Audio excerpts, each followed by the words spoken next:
I'm Zoe Dillahunty-Light, and there is no other game right now other than Baldur's Gate 3. That's just pure fact. I've been utterly engrossed in Larian's monstrous-sized Dungeons & Dragons title, so these are some advanced Baldur's Gate 3 tips that I think will help you out if you're deepish into the game by now.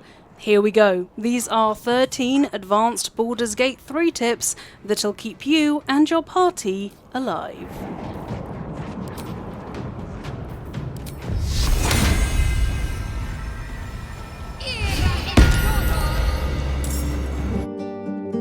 Some characters might already be resistant to certain elements due to gear they have equipped or a buff they're currently subjected to. If you want to make that resistance absolutely overpowered, then giving them an elemental resist potion on top of that, of the same element of course, will turn that character immune to said element. For example, give one of your party the poison resist ring and then have them down a similar potion and they can walk through poisonous swampy gas fields like it's pure unadulterated oxygen. Merchants in Baldur's Gate 3 are just as susceptible to sweet talking as us in the real world. In the barter menu, you can give them freebies, and although this might seem like just giving your stuff away, karma will reward you. The more freebies you give them, the more they'll like you, and therefore they'll give you better prices. Outside of love-bombing merchants, you always want to make sure you have the character with the highest charisma doing all your buying and selling. Shop prices will respond to this charisma stat, so the higher the charisma, the better the prices. Outside factors also affect the prices merchants give you, like, for example, Aaron in the Grove will consistently give preferable rates to a druid. Use context clues and try to find the most sympathetic character to each merchant. Look, we've all been in a Dungeons & Dragons campaign where someone gets a little bit too murdery and decides they want the stuff back that they just sold. But be careful with this tactic in Baldur's Gate 3. Apart from the usual repercussions of killing an NPC, killing a merchant will get your items back from them, but not your money or their own. If you're planning to kill a shopkeep, make sure you clean out their gold first, and then you can get the items you just sold off of their corpse. Please don't take this advice out of context. This also works for other groups you encounter. If you're getting the feeling that you might be getting into a fight with a specific group, it's a good idea to scout someone ahead and see if they have anything to trade or buy off of you. You can actually do this and buy bombs and scrolls off of them, which they would otherwise use in the brawl against you. Then, when they're dead, you can just grab all your stuff back off of them. During battle, as I mentioned in my beginner's tips video, you'll want to have your spellcasters dealing elemental or status effects. One of these may involve an enemy or two going prone. They're going to have to use all their movement on their next turn to get up, but you can actually ensure they stay prone and thus incredibly vulnerable. Reducing their movement speed to 0 will make this happen.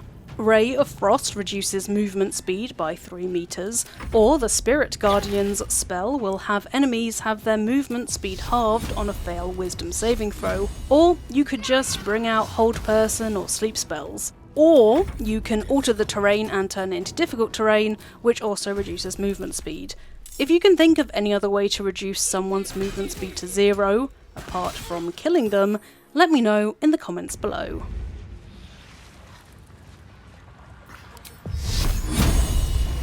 The threatened status effect is a great way to wipe out ranged enemies, doubly so when you combine it with a rogue's ranged sneak attack. Move a melee party member within melee range of a ranged enemy, and the enemy in question will have the threatened status effect. As a consequence, they have disadvantage on ranged attacks, but that also leaves them open to a ranged attack from afar. Have your rogue do a ranged sneak attack, and not only will you get that extra 1d6 sneak damage, but your melee character can finish off the foe in question. Reverse this and have a spellcaster cast Dissonant Whispers to frighten an enemy. Any melee party member next to said enemy has the chance to get an opportunity attack against the poor, frightened creature as they'll try to get away from the Dissonant Whisper caster. Open up. Silence is an incredibly useful spell and can be used in a lot of ways, but perhaps the most useful comes when you need to get through a cracked wall and don't want to alert every goblin in the vicinity. Cast Silence on the area where you're going to demolish, and you won't make any noise doing so, meaning no extra fight for you.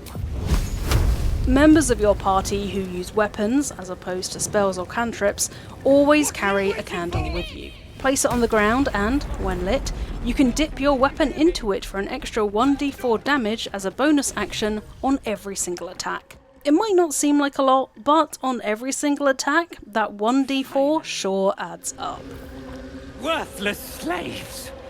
Your incompetence has been my ruin!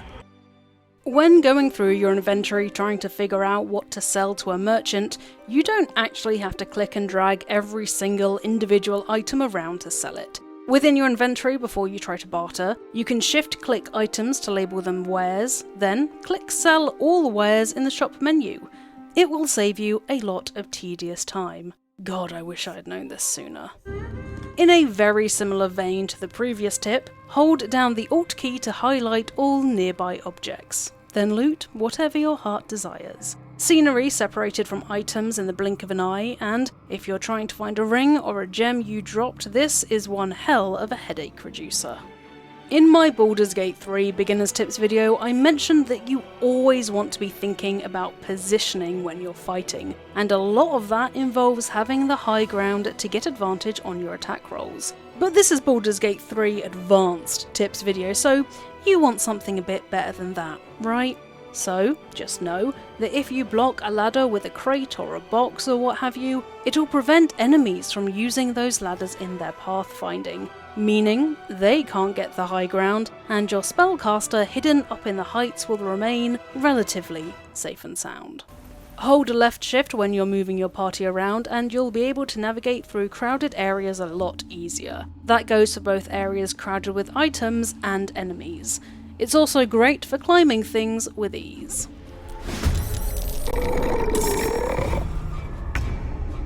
As we all know, if a character, including those in your own party, is restrained, unconscious or paralysed, they will immediately fail any dex saving throws. Plus, all attack rolls will automatically crit against them. This is a surefire way to kill any enemy.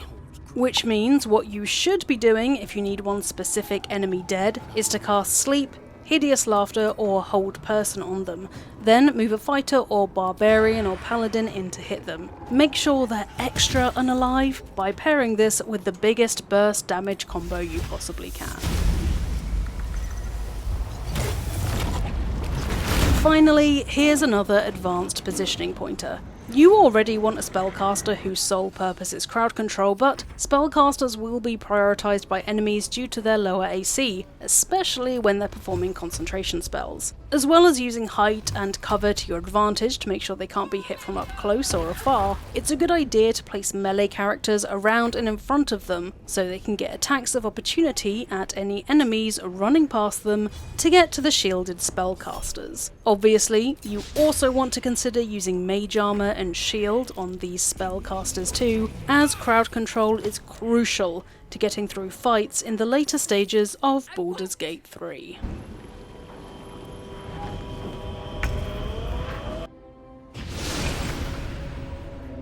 There you go. There are 13 advanced Baldur's Gate 3 tips for you good folk. Do you have any other advanced tips for Baldur's Gate 3? I'd love to hear any and all of them in the comments, or you can tag me directly on Twitter at Zoe_Dells. I'll be coming out with a couple of videos all about multiclassing in Baldur's Gate 3 soon, for both beginners and more advanced head-hurty builds, so if that sounds useful to you, subscribe and turn on notifications so you don't miss them. If you've made it this far, thanks so much for watching, and make sure you subscribe to Eurogamer and like this video for more videos from yours truly, as we have a new video out almost every single day. Now, I'm gonna go and surprise surprise keep playing Baldur's Gate 3, so I'll see you good folk next time.